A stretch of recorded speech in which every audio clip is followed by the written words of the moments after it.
Savais-tu qu'au monde, il n'y a que 2 pandas qui ne sont pas la propriété de la Chine? Et oui, tous les pandas qui existent sur la planète Terre appartiennent à la Chine. Sans transition, eh bien l'histoire des pandas commence en l'an 685, pendant la dynastie Tang, sous l'empereur Wu Zetian, qui avait envoyé un couple de pandas, signe d'amitié à l'empereur de l'époque japonais Timur. Quelques années plus tard, à l'an 1950, l'idée apparut évidente que pour se faire des alliés, les relations diplomatiques s'amélioraient lorsqu'on offrait un panda. Et un jour de 1972, après que le président Nixon ait visité la Chine et que celle-ci, pour le remercier, lui en ait offert un panda, tout le reste du monde s'est dit, eh ben nous aussi on veut des pandas. Oh là là, les crevards. Bah du coup, la Chine qui a compris l'intérêt que portait le monde envers ces petites bêtes s'est dit, et si on leur faisait louer les pandas plutôt que de les donner? Car pour nous c'est un honneur et pour eux c'est un honneur. Et donc en 1984, l'idée est votée. Le panda est un cadeau que l'on se paye soi-même.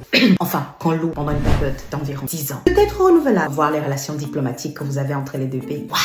Quelle brillante idée. C'est d'ailleurs le cas de Huang Hua et Yuan Ze en France et qui coûte la modique somme de 400 000 €. Mais du coup, vu qu'ils ont donné naissance aux jumelles Yuan Doudou et Huan Lili, donc finalement cette relation n'est pas si mal que ça. Mais quand même une question subsiste. Dans cette jungle de business amical, politique, économique, qu'en est-il des 2 pandas qui existent dans le monde et qui ne sont pas à la Chine? Xinxi et Xuan Xuan, 2 pandas mexicains, dont une, Xuan Xuan, qui nous a quittés cette année à l'âge de 35 ans. Rest in peace, Xuan Xuan. Alors actuellement, selon la WR, il existe environ 1864 pandas en vie sur Terre, mais admettons qu'ils soient tous loués par la France au prix de 400 000 € par an par panda, plus les frais des experts qui vont s'élever à 100 € par jour, et enfin la nourriture à 60 000 €. Je te laisse faire le calcul et n'hésite pas à me dire en commentaire la somme que cela coûterait à la France sur 10 ans. Alors j'espère que tu as appris quelque chose aujourd'hui et je te dis à bientôt sur Mamanpedia. Ciao.